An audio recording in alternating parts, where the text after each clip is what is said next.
So ngayong araw naman guys, samahan nyo kaming pumood trip ng kakaibang pagkain ulit guys na parang maliliit na uod. Ang tawag nga pala guys dito sa lugar namin ito ay balay na nakukuha guys dito sa ilalim ng putik. Kinikilaw nga lang pala guys namin to at napakasarap, kaya samahan nyo guys kami kung paano natin kunin at kung paano natin to food tripin ngayong araw. Let's go!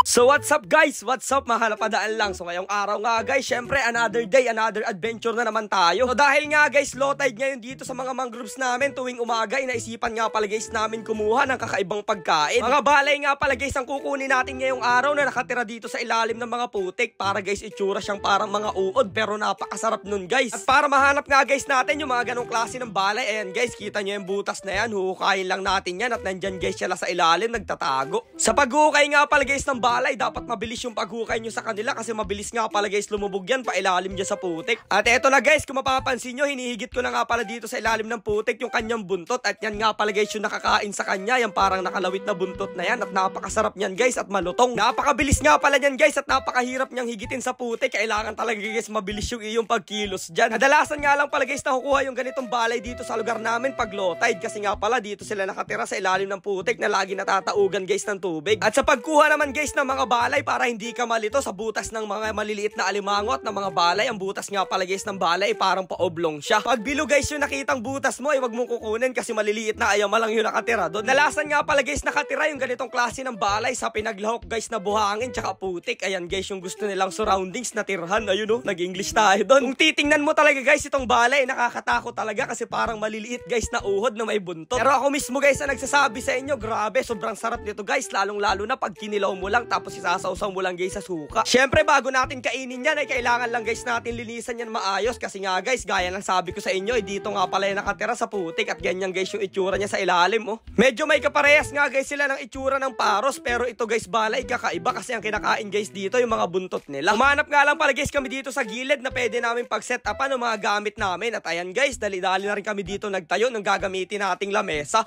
Medyo malilom rin naman guys dito sa napwestuhan natin at kasama lang natin dito yung mga ibon. Buti na lang guys may dala tayong lamesa at dito tayo makakapag food trip na sa gilid lang na to. Napakasimple nga lang pala guys ng gagawin natin dito sa mga balay na to bago natin kainin. Eto na nga pala guys yung itsura niya pag naalis na natin yung putik. Ayan guys may parang shell din yung mga yan pero ang nakakain dyan guys yung buntot niya. Hindi na nga guys natin patatagalin to at syempre ang gagawin lang natin dito na madalian guys ay kikilawin lang natin ng mga balay.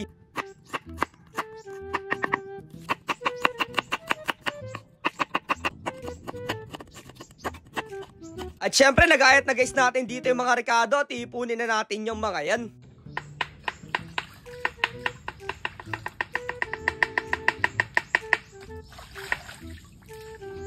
Pinagsama-sama ko na nga lang pala dyan guys yung sibuyas, bawang, paminta, tsaka konting sili at syempre maglalagay na tayo ng suka. So yun guys, ngayong araw titikman natin yung balay at pero syempre magdasal muna tayo. Lord, maraming salamat sa mga blessing palagi at pag-iingat. Ingatan nyo kami lagi Lord, in Jesus name, amen. Guys, food trip tayo ng balay. No, tingnan nyo yung tsura ng balay. Pakita natin sa kanila. Ere, tutukin sa baba na ere. Para siyang may mga buntot guys na ano na bulate. Guys, tara. Napakasarap nito guys, temo. Trip tayo. First bite. First bite to. Okay. Ang sarap pa nung sausawan natin, ano? Oh, grabe, napakasarap. Tingnan nyo guys ito, sausawan. Pakita natin yung sausawan sa kanila. May siliw, may suka, oh. Oh, crunchy to guys. Harap, isa pa. Sarap. Kinilaw, oh. Guys. Ayos, sarap. Malutong. Huh? Okay talaga. Para siyang lasang medyo may kunting talaba. Pero hindi siya malansa. Parang malutong. Ayun guys, oh. Tingnan nyo naman. Ayan ang laman niya guys. Ang laman na yun guys. Nakakain din. Kasi hindi natin nakainin yan. Ito lang buntot. Nakakainin yan. Sobrang solid. Ayos. Itong masarap po. Gaya nga guys ng lagi kong sinasabi sa inyo kung anong pwede natin kunin at pakinabangan pag nandito tayo sa mangroves ay talaga tira natin yan guys at food trip natin yan. Siyempre alam nyo na guys, laking hirap tayo kaya hindi tayo maarte sa mga kinakain natin. Pero hanggang dito na lang muna ulit guys. Kita-kits na lang ulit tayo bukas.